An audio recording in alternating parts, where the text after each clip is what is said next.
नमस्कार दोस्तों, मेरे चैनल में एक बार फिर से आप सबका बहुत बहुत स्वागत है। दोस्तों, बैंक बीसी लेने के लिए, बैंक का सीएसपी आईडी लेने के लिए यदि आप बैंक बीसी एग्जाम देने के लिए सोच रहे हैं या दे रहे हैं, यह वीडियो दोस्तों आपके लिए बहुत ही ज़्यादा हेल्पफुल होगा। आज की इस वीडियो में आपको IIBF बैंक बीसी एग्जाम में पूछे जाने वाले एडवांस क्वेश्चन आंसर को बताएंगे। तो चलिए दोस्तों, बिना देरी के वीडियो करते हैं फटाफट शुरू। यदि आप इस चैनल में नए हैं तो चैनल को सब्सक्राइब कर लेना, साथ ही बेल आइकन को भी दबा देना ताकि आपको नई नई वीडियो का नोटिफिकेशन मिलते रहे, लेटेस्ट वीडियो का नोटिफिकेशन मिलते रहे। साथ ही मेरा फेसबुक पेज को फॉलो कर लेना, टेलीग्राम ग्रुप को ज्वाइन कर लेना है। तो चलिए बिना देरी के वीडियो करते हैं स्टार्ट।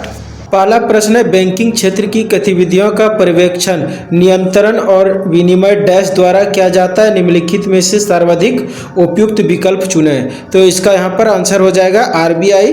तीसरा ऑप्शन पर आपको टिक करना है, उसके बाद नेक्स्ट कर देना है।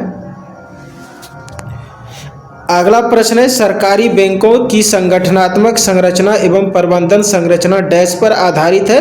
निम्नलिखित में से सर्वाधिक उपयुक्त विकल्प चुनें। तो इसका यहाँ पर आंसर हो जाएगा सार्वजनिक क्षेत्र के बैंकों द्वारा अपनाए गए पैटर्न। अगला प्रश्न है, क्षेत्रीय ग्रामीण बैंकों का स्वामित्व डैश के पास होते हैं। निम्नलिखित में से सर्वाधिक उपयुक्त विकल्प चुनें। केंद्र सरकार, प्रायोजक बैंक और राज्य सरकार।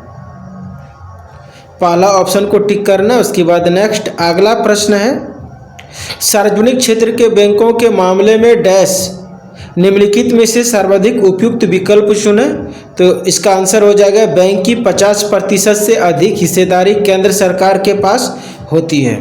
अगला प्रश्न है, भुगतान बैंक केवल डैश में पैसा जमा पार्क कर सकते हैं। निम्नलिखित में से सर्वाधिक उपयुक्त विकल्प चुनें। तो यहाँ पर हो जाएगा सरकारी कागजात और बैंक जमा।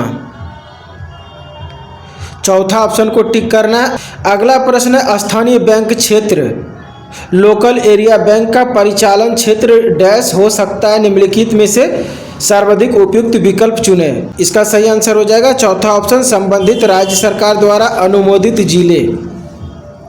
अगला प्रश्न है, बैंकों की 99 सेवा का लाभ ग्राहक डैश उठा सकते हैं। निम्नलिखित में से सर्वाधिक उपयुक्त विकल्प चुनें। तो यहाँ पर इसका आंसर हो जाएगा GSM नेटवर्क पर किसी भी मोबाइल के माध्यम से USSD समाधान के साथ। अगला प्रश्न है, आधार सक्षम भुगतान प्रणाली AEPS डैश को सक्षम बनाती है। पहला है नगद निकासी, दूसरा नगद जमा, तीसरा आधार से आधार निधि अंतरण, चौथा है पूछताछ। निम्नलिखित में से सर्वाधिक उपयुक्त विकल्प चुनें। इसका आंसर हो जाएगा पहला ऑप्शन, केवल दूसरा और तीसरा। अगला प्रश्न है, बैंकों में आम जनता की जमा राशि का बीमा डैश किया जाता है। निम्नलिखित में से सर्वाधिक उपयुक्त विकल्प चुनें। इसका आंसर हो जाएगा प्रति जमाकर्ता 5 लाख रुपये तक। अगला प्रश्न है, रिटेल डायरेक्ट स्कीम डैश है। निम्नलिखित में से सर्वाधिक उपयुक्त विकल्प चुनें। इसका आंसर हो जाएगा सरकारी प्रतिभूतियों में निवेश के लिए। तीसरा ऑप्शन को टिक करना, उसके बाद नेक्स्ट करना है। अगला प्रश्न है, नीचे बीमा और प्रत्यक्ष गारंटी निगम DICGC डैश जमाकर्ताओं को निरपेक्ष बीमा डिपॉजिट इंश्योरेंस कवर प्रदान करता है। निम्नलिखित में से सर्वाधिक उपयुक्त विकल्प चुनें। इसका आंसर हो जाएगा RBI द्वारा विनियमित सभी बैंकों के। पहला ऑप्शन को टिक करना है, नेक्स्ट कर देना है। अगला प्रश्न है, अनुसूचित वाणिज्यिक बैंकों, क्षेत्रीय ग्रामीण बैंकों को छोड़कर और लघु वित्त बैंकों के थोक जमा का अर्थ है डैश। निम्नलिखित में से सर्वाधिक उपयुक्त विकल्प चुनें। इसका आंसर हो जाएगा 2 करोड़ रुपये और उससे अधिक का एकल सावधि जमा। अगला प्रश्न है, डोर स्टेप बैंकिंग के अंतर्गत बैंकिंग सेवाओं में डैश शामिल है। पहला, प्राप्ति के एवज में नकदी और लिखितों का पिकअप, दूसरा बैंकों से निकासी के एवज में नकदी की सुपुर्दगी, तीसरा है डिमांड ड्राफ्ट की सुपुर्दगी, चौथा है जीवन प्रमाण पत्र या KYC दस्तावेज जमा करना। निम्नलिखित में से सर्वाधिक उपयुक्त विकल्प चुनें। तो इसका आंसर हो जाएगा दूसरा ऑप्शन, केवल पहला, दूसरा और तीसरा।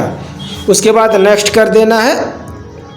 अगला प्रश्न है, किसी खाते को निष्क्रिय के रूप में वर्गीकृत करने के उद्देश्य से डैश निम्नलिखित में से सर्वाधिक उपयुक्त विकल्प चुनें।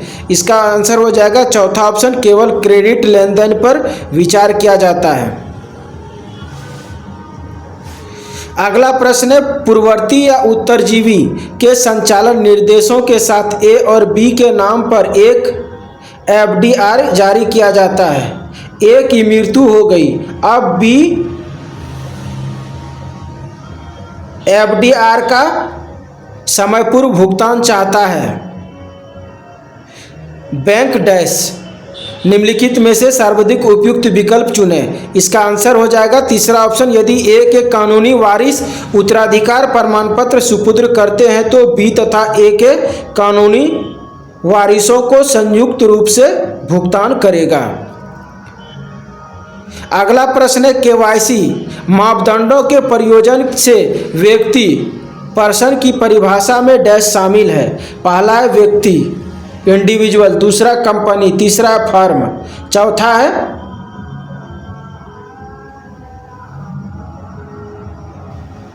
हिंदू अभिव्यक्ति परिवार। निम्नलिखित में से सर्वाधिक उपयुक्त विकल्प चुनें। इसका आंसर हो जाएगा पहला ऑप्शन, केवल वन।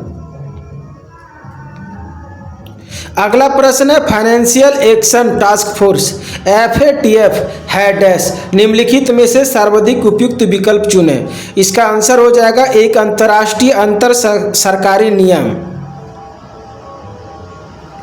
अगला प्रश्न है, निम्न जोखिम वाले ग्राहकों के मामले में केवाईसी का अवधि उद्यतनीकरण आरंभिक या अंतिम उद्यतन की तारीख से डैश में कम से कम एक बार किया जाता है। निम्नलिखित में से सर्वाधिक उपयुक्त विकल्प चुनें। इसका आंसर हो जाएगा 10 वर्ष। तीसरा ऑप्शन पर टिक करना, उसके बाद नेक्स्ट कर देना। अगला प्रश्न है, खाताधारक की मृत्यु के बाद नॉमिनी डैश बन जाता है। निम्नलिखित में से सर्वाधिक उपयुक्त विकल्प चुनें। इसका आंसर हो जाएगा आंशिक तौर पर मालिक या कानूनी उत्तराधिकारी इसके भुगतान के लिए बैंक से संपर्क करते हैं। अगला प्रश्न है, आरबीआई ने ग्राहक अधिकारियों का एक चार्टर निर्धारित किया है जिसमें डैश शामिल नहीं है। निम्नलिखित में से सर्वाधिक उपयुक्त विकल्प चुनें। इसका आंसर हो जाएगा चौथा ऑप्शन, शीर्ष अधिकारियों से व्यक्तिगत रूप से मिलने का अधिकार। अगला प्रश्न है, नकदी के अलावा अन्य बैंकिंग लेन देन के लिए व्यवहारिक घंटे डैश तक होने चाहिए।